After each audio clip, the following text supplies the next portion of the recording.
আলহামদুলিল্লাহ রাব্বিল আলামিন ওয়াসসালাতু ওয়াসসালামু আলা আশরাফিল আমবিয়া ওয়াল মুরসালিন নবিয়িনা মুহাম্মদ ওয়া আলিহি ওয়া আসহাবিহি আজমাইন, আম্মা বা'দ। সম্মানিত উপস্থিতি, আজ যে বিষয়ে কথা বলতে চাই তা হলো কিভাবে আমরা জীবনের শেষ পর্যায়ে এসে মৃত্যুর মুখোমুখি হয়ে ঈমান নিয়ে দুনিয়া থেকে যেতে পারব। সন্দেহাতীতভাবে ভয়াবহ ফিতনা সংকুল একটি সময় আমরা পার করছি। চতুর্দিকে ফিতনার এত বেশি ঘনঘটা, এত বেশি গুটগুটে অন্ধকার, যে ফিতনার এই যুগে ঈমানের সঙ্গে অটল এবং অবিচল থাকা, ঈমান নিয়ে দুনিয়া থেকে চলে যেতে পারা, এটা হলো এই যুগে একজন মুমিনের জীবনের সবচেয়ে বড় কঠিন কাজ এবং বিশাল বড় সাফল্যের বিষয়। রাসূল করিম সাল্লাল্লাহু আলাইহি সাল্লাম ইরশাদ করেছেন, ইন্নামাল আমালু বিল খাওয়াতিম, নিশ্চয়ই বান্দার আমলসমূহ এটা নির্ভর করে শেষ অবস্থায় সে কোন আমল নিয়ে যেতে পেরেছে সেটার উপরে। তো জীবনের শেষ অবস্থায় আমাদের পরিস্থিতি কি দাঁড়াবে এটার উপরে নির্ভর করবে আমাদের আখিরাতের নাজাত এবং মুক্তি।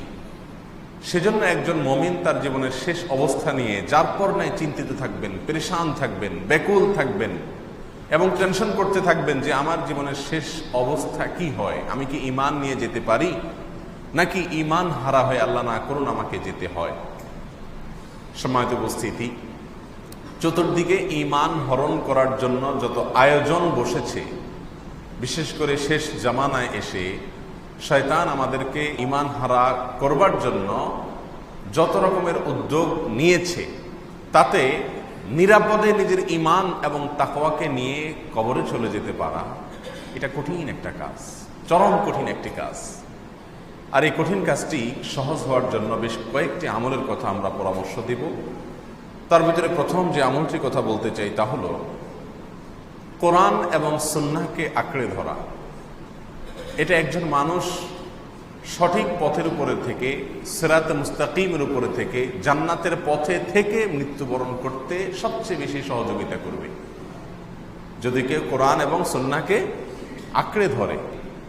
আল্লাহ সুবহানাহু ওয়া তাআলা তাকে কোরআন এবং সুন্নাহর পথে পরিচালিত করেন এবং সে শেষ জামানায় যত রকমের ফিতনা আছে এই ফিতনা থেকে আল্লাহ সুবহানাহু ওয়া তাআলা তাকে নিরাপদে রাখেন। এই জন্য নবী আলাইহিস সালাতু ওয়াস সালাম বলেছেন, লান তাদিল্লু মা ইন তামাসসাকতুম বিহিমা কিতাবাল্লাহি ওয়া সুন্নাত রাসূলিহি। একটা সময় আসবে যখন প্রচুর পরিমাণে মানুষ মতপার্থক্য করবে। কেউ বলবে এটা সঠিক, কেউ বলবে ওইটা সঠিক, কেউ বলবে এই পথে যাও, কেউ বলবে ওই পথে যাও। আলেমদের মধ্যে নানা রকম মতবাদ পার্থক্য, ইসলামিস্টদের ভিতরে নানা রকম কথাবার্তা। এরকম একটি অবস্থার মধ্যে তুমি দিশেহারা হয়ে যাবে এবং কোথায় যাবে, কোনটা করবে তুমি সিদ্ধান্ত নিতে পারবে না। এরকম শেষ জামানায় এসে যদি দুটি বিষয়কে তুমি মজবুতভাবে আঁকড়ে ধরো, লান তাদিল্লু, তাহলে তোমাকে কোনো অবস্থাতেই কেউ পথহারা করতে পারবে না, তুমি পথহারা হবে না কোনো অবস্থাতেই। একটা হলো আল্লাহর কিতাব, আরেকটা হলো নবী সাল্লাল্লাহু আলাইহি ওয়াসাল্লামের সুন্নাহ। একজন মুমিন সে সবসময় খেয়াল করবে কোরআন এবং সুন্নাহর পথে আমি আছি কিনা, আমার এই কর্ম, আমার এই চিন্তা, আমার এই অবস্থানের সপক্ষে কোরআনের কোন নির্দেশনা আছে কিনা, আল্লাহ রাসূল সাল্লাল্লাহু আলাইহি ওয়াসাল্লামের কোন নির্দেশনা আছে কিনা। বাস এই দুইটা বিষয় সে অন্ধ হয়ে যাবে, চরম অন্ধ হয়ে যাবে। এই দুইটা বিষয়ের ক্ষেত্রে নো কম্প্রোমাইজের লেভেলে চলে যাবে।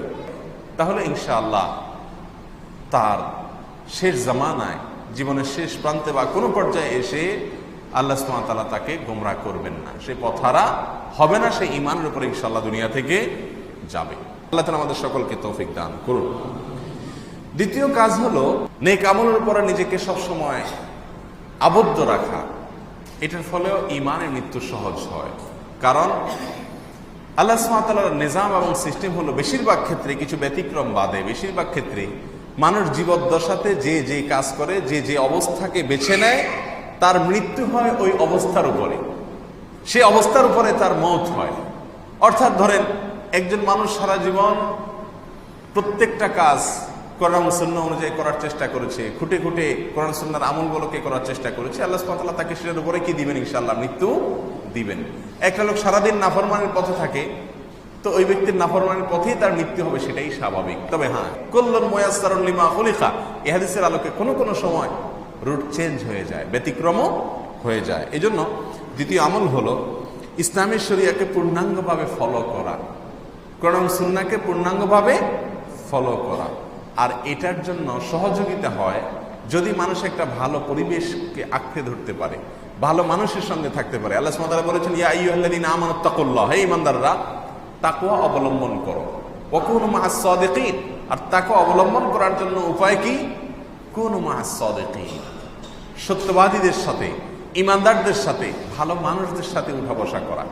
যারা আল্লাহর নাফরমানের বাইরে, আল্লাহর নাফরমানের পথে চলে না, আল্লাহর নির্দেশের বাইরে চলেন না, যাদের ভিতরে ইখলাস আছে, নিষ্ঠা আছে, এরকম মানুষদের সাথে যখন মানুষ উঠা বসা করে, তাদের সান্নিধ্য অর্জন করে, তখন আল্লাহ সুবহানাহু ওয়া তাআলা তাকেও তাকওয়ার পথে চলতে সাহায্য করে। বিশেষ করে ফিতনার যুগে এসে, আখেরি জামানায় এসে এই বিষয়টির গুরুত্ব আরো বেশি বেড়ে যায়। পরিবেশ এত ভয়াবহ যে যেখানে যাই জাহান্নামের আগুনের আঁচ যেন গায়ে লাগবে এমন অবস্থা। চতুর্দিকে জাহান্নামের ফাঁদ পাতা আছে শয়তানের তরফ থেকে।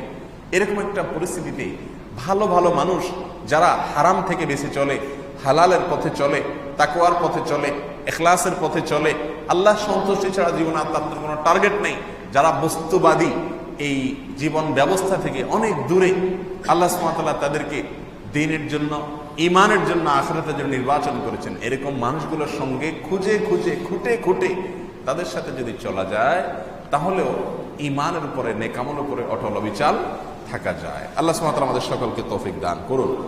3 নম্বর আমল হলো মাঝে মধ্যে বা প্রায় ঈমানকে নবায়ন করা। ঈমানকে নবায়ন করা, এখানে আসছে জাদ্দিদু ঈমানাকুম, তোমরা তোমাদের ঈমানকে নবায়ন করো। কয়দিন পর পর ঈমানকে নতুন করে আনো, নতুন করে আনো। কারণ কোন কাজে, কোন কথায়, কোন বিশ্বাসে ঈমান হারা হয়ে গেছে অথবা ঈমানের মিটার নিচে নেমে গেছে তুমি নিজেও জানো না।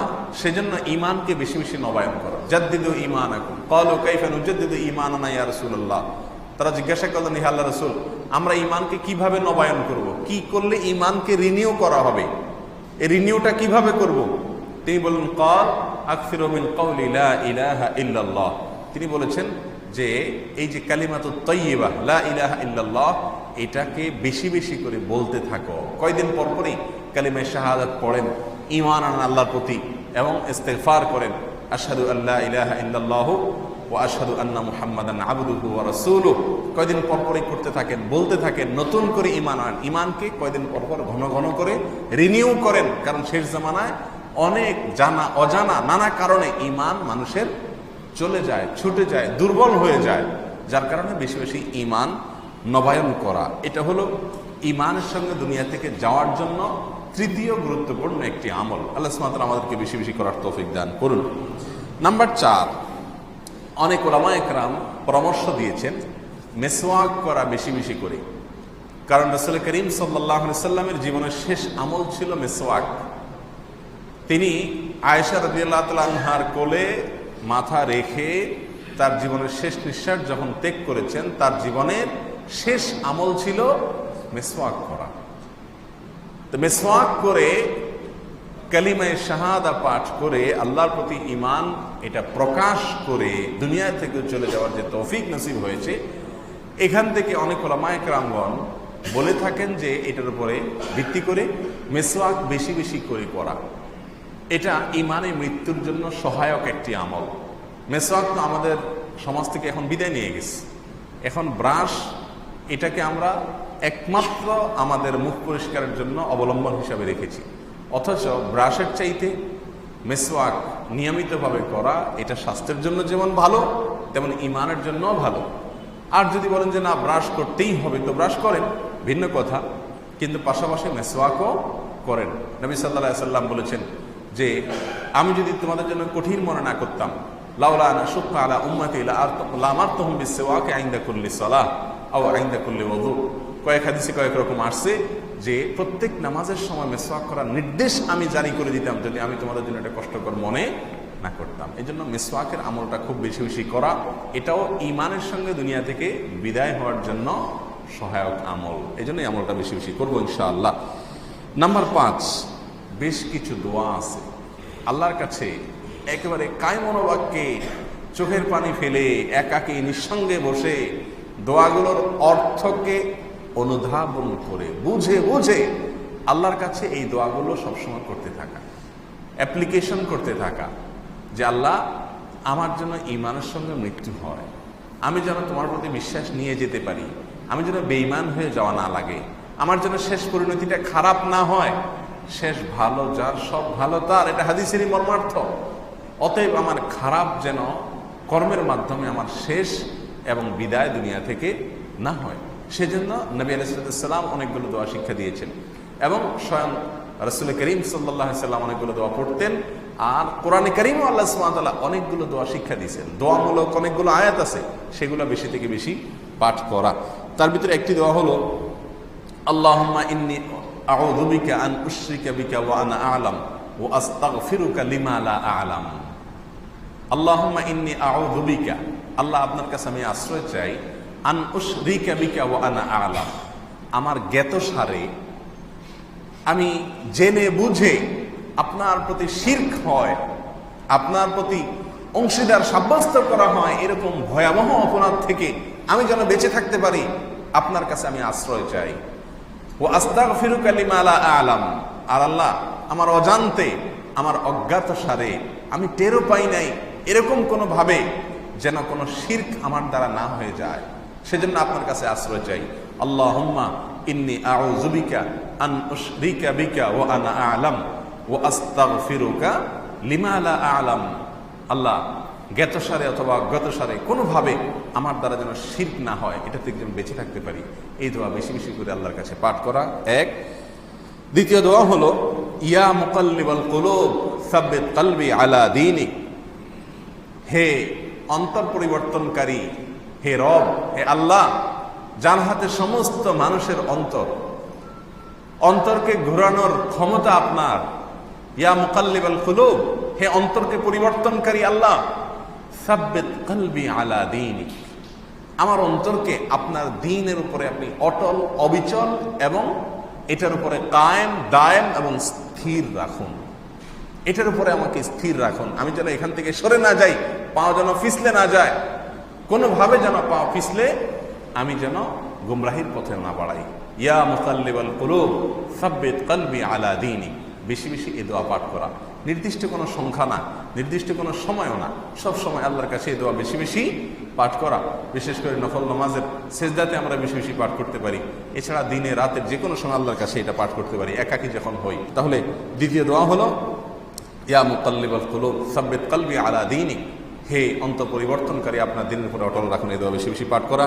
3 নম্বর দোয়া হলো সূরা বাকারার 250 নম্বর আয়াতে যে দোয়াটি বর্ণিত হয়েছে, রব্বানা আফরিগ আলাইনা সবরা ওয়া তাওয়াফানা মুসলিমিন, আল্লাহ আমাদেরকে আপনি সবর দান করুন এবং মুসলিম হিসাবে আমাদেরকে আপনি মৃত্যু দান করবেন।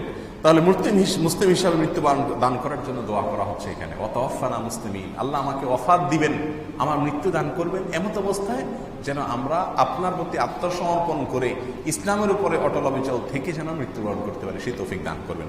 সূরা বাকারা 250 নম্বর আয়াত, সেটা বেশি বেশি করে পাঠ করতে থাকা।